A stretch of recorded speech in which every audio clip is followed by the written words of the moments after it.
Hey team, we're going to do some review today. Sorry that I'm not there to answer questions, but if you do have them, send me emails and I'll write or video or whatever questions, answers to those questions that I can, because I want to make sure that you guys are getting the chance to ask any questions before your unit test tomorrow.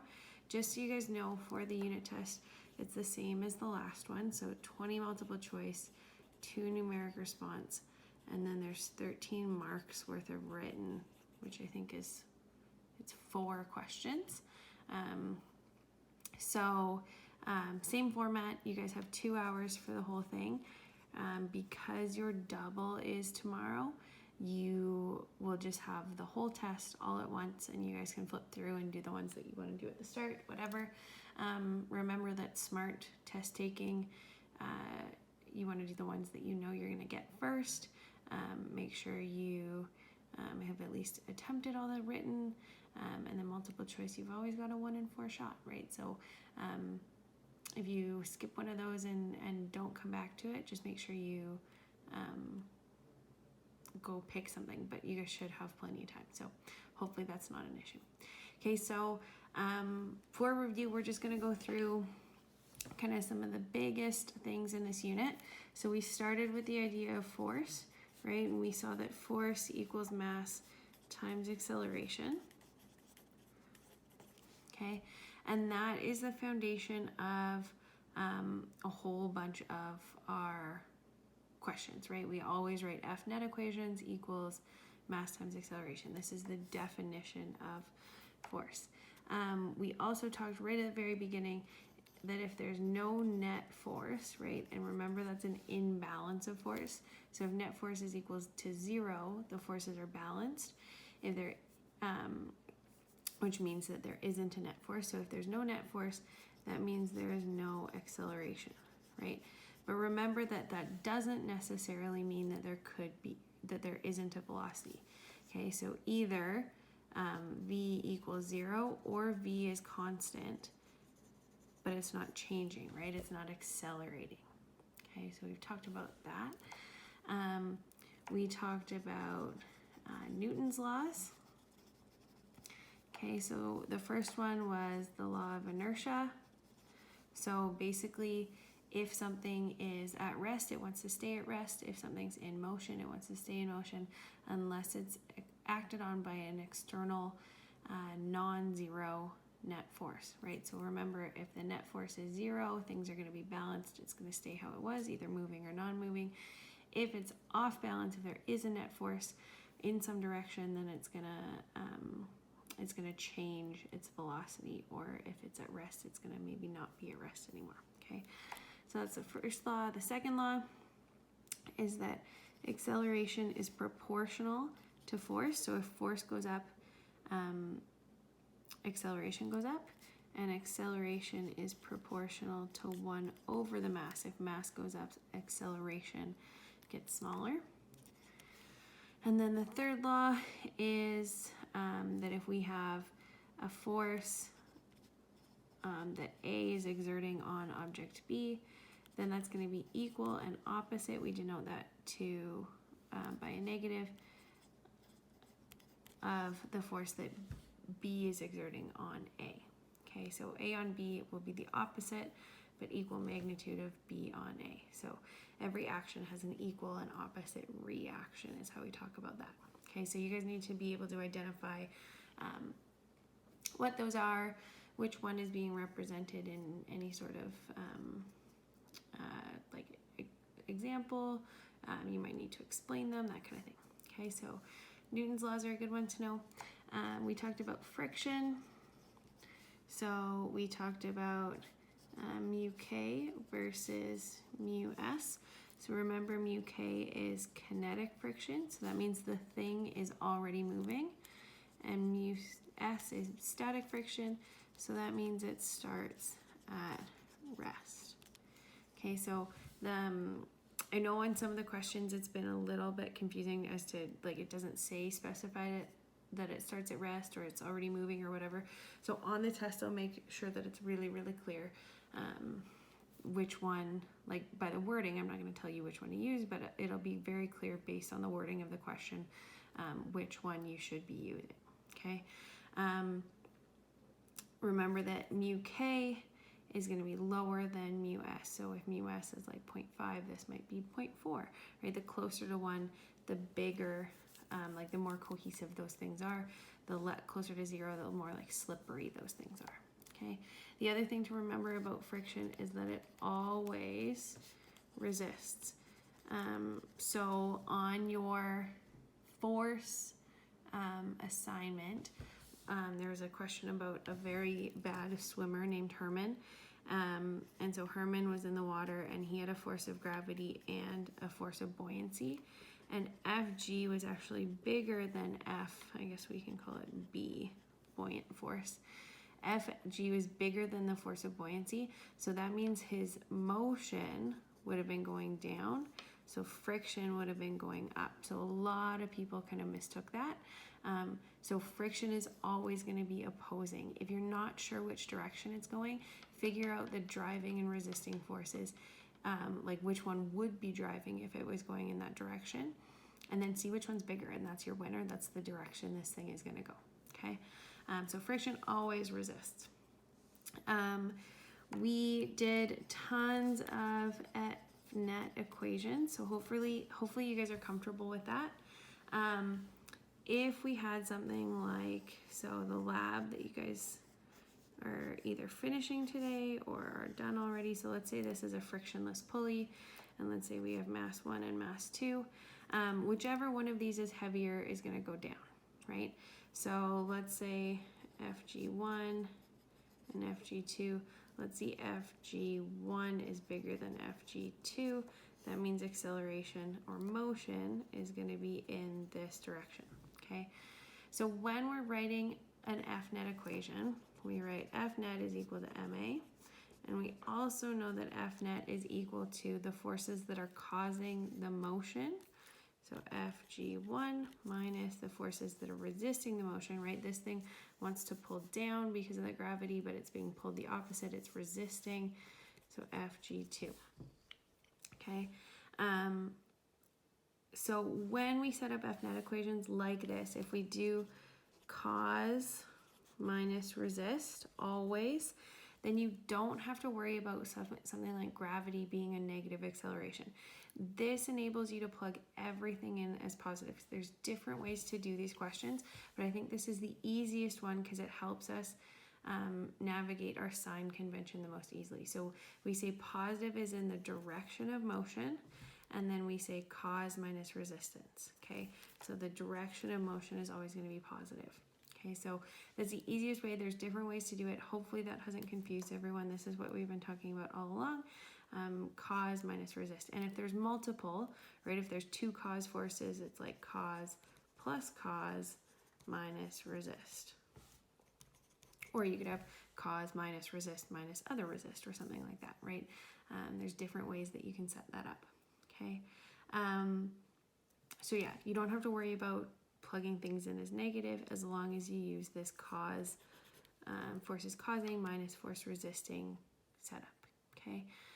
Remember for something like this Fnet, this is on the total system, so mass total. These ones would just be M1 and M2. The other thing that I want to mention really briefly here is that in this, we would have forces of tension that are pulling this thing up, okay? And the reason why I don't, or not pulling this thing up, holding the masses up. The reason why I don't put these in is that they cancel each other out. So if I wrote my Fnet equation, I would say Fg1 is causing, this tension force is resisting, but then this tension force is actually going in the direction of motion, so it's causing, and then minus Fg2. See how those T's cancel? In that case, we would call them internal forces, right? They're internal to the system, meaning that they would cancel each other out and we don't have to look at them as long as we're looking at how this whole thing is moving, right? If we just start looking at one bit of it, like we'd have to do if we wanted to solve for the tension force, then it's no longer an internal force. We're looking at just how this block is behaving, okay? So remember, if you want to find the tension force, you have to cut the rope, and you'd be writing an F-net equation based on like just one of the two masses, right? Still, direction of motion is positive, cause force minus resistance force. Okay, so if that's confusing, if you have questions about that, let me know. Go back and look at your notes on this, because there will definitely be questions like this on your test. Okay.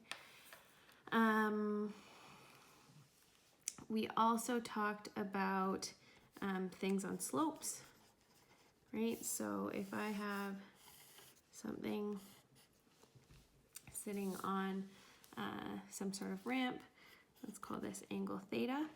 Remember that FG is always going to be acting straight down, but that FG is composed of two different things. So we have an F perpendicular, which is the force that's perpendicular to the surface, and then we have F parallel, which is the force that is going down parallel to the surface. Okay, Fn is always going to be perpendicular again. So if I drew that all the way to the surface, not necessarily not necessarily on the same plane as gravity. And then because motion would be sliding down, my friction force is opposing and would be sliding up. And then maybe depending on the situation, you have a force applied up, and then friction's actually going down, or maybe you have a force applied down or something like that. Maybe you're pulling someone on a toboggan, that kind of thing. But this is really important. Remember that this angle here is the same as that angle here. So F parallel, we would be using, if we're using opposite, we'd be doing sine theta equals F parallel, the opposite over the hypotenuse. And then if we wanted F perpendicular, we'd have to go set it up as cos theta, right? Because we have adjacent F perpendicular over hypotenuse FG. Okay, there's a quick little refresher on that. Then we moved on to gravity and field forces. So remember, a field is an action at a distance force, right? So we can be not touching the surface of the earth and gravity is still working on us, right? We don't have to be touching it. When we see FG, often we see that as weight. So if you ever see weight in a question, know it's asking for FG. And remember that there's two different ways that this thing can be calculated. So FG equals mg, which we've been doing for a long time. So if you know the gravitational acceleration, you can use that one. And so FG is always going to be in the direction of that gravitational acceleration, which is towards the center of an object. Or we can do FG is equal to capital G m1 m2 over r squared. So this is a mass, another mass, and then the separation distance, right? So generally mass 1 is the big mass 2 is the small mass, but it doesn't really matter. And then this is the distance between the center of those things. Okay, so either way, this is referred to as weight.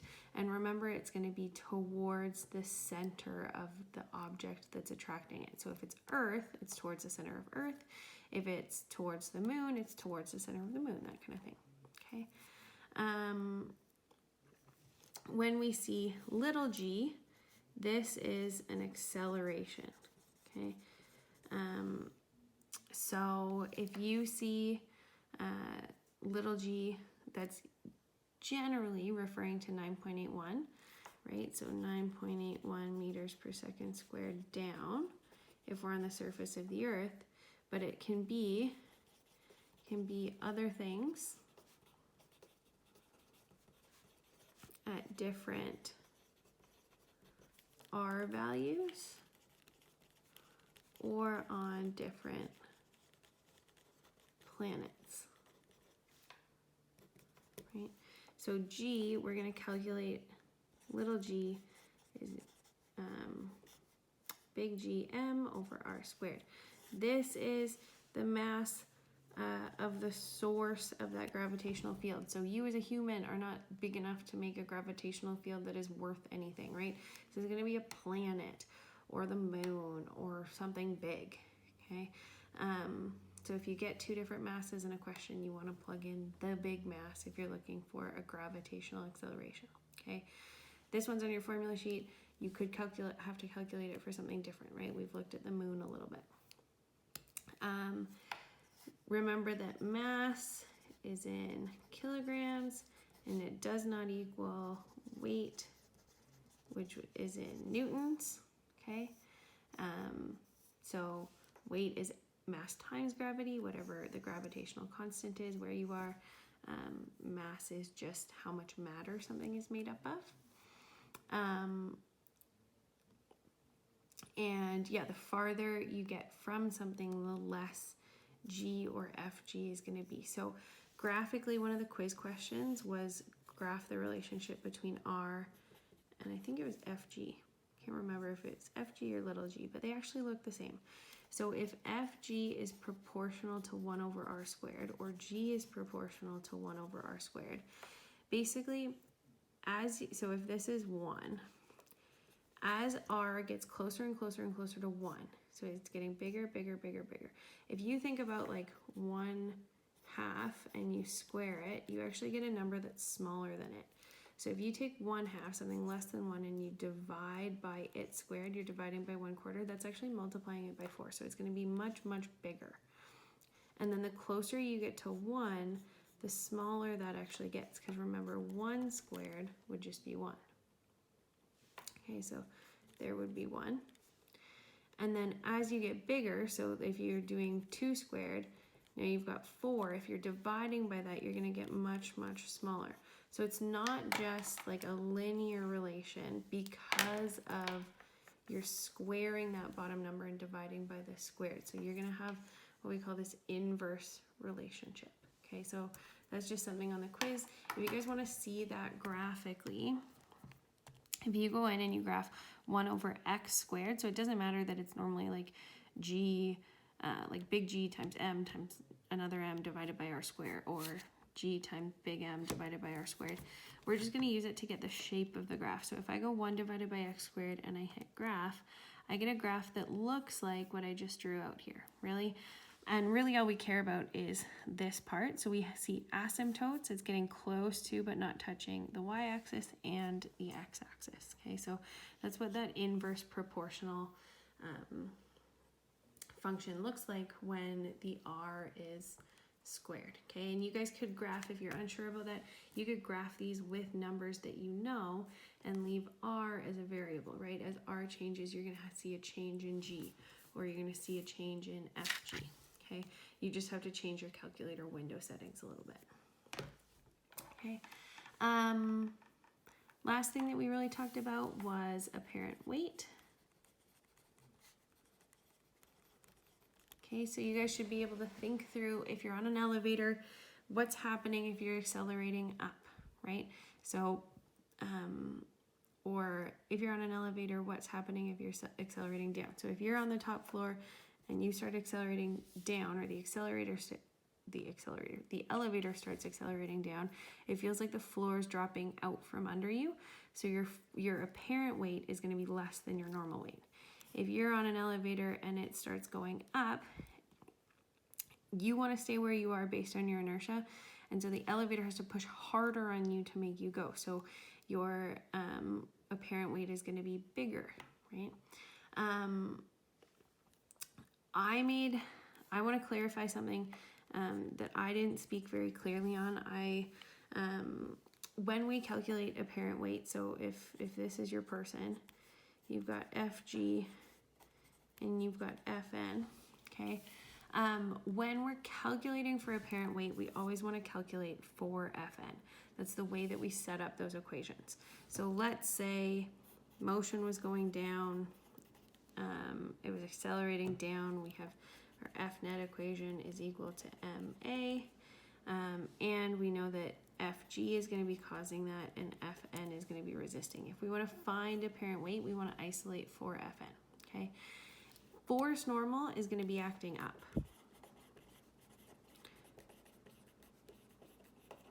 And that happens because force normal is always going to act perpendicular to the surface. So if the surface is like that, then force normal has to act perpendicular to that. But so this is what I said, okay, if you solve for Fn, write up. But if the question is actually asking you for apparent weight, then really that is still going to be down. Remember, weight is always down, and your force normal is just counteracting your apparent weight. It's like that equal and opposite Newton's third law. So your weight is still down, but force normal is what tells you the number. So this is what I neglected to tell you guys when we actually did this unit. I will be forgiving about this, but I just wanted to clarify that while I had you guys here. So Fn is acting up, but really your apparent weight is the equal and opposite reaction of that. So if the elevator has to exert more force on you than normal, a bigger Fn than normal, that means your apparent weight, what would be pushing down on the floor if you were standing on a scale, would be bigger than normal. Okay, so that's that equal and opposite. Okay, so that is my little review notes for you guys. If you have any questions about anything, again, please let me know. Remember the basics, stuff like checking your units, make sure things are in kilograms and meters and seconds before you plug them in, right? Anything else will mess up your formulas. You guys can go through the notes. You can go through your quizzes. If you want to redo some of the examples that are in the notes or the quizzes, remember you can just take another piece of paper and cover up like the solutions. Maybe you need 2 pieces of paper to make it not see-through, and just write, like if this was the question, write your new answer here, right? Do all your work and then check it, right? So that's a really good use of your time. The Unit B review in the textbook is good. And yeah, as I said, please send me an email if you have any questions, because I am able to answer those. Okay, so hope this was helpful, and now you guys can get to work practicing. Okay, bye.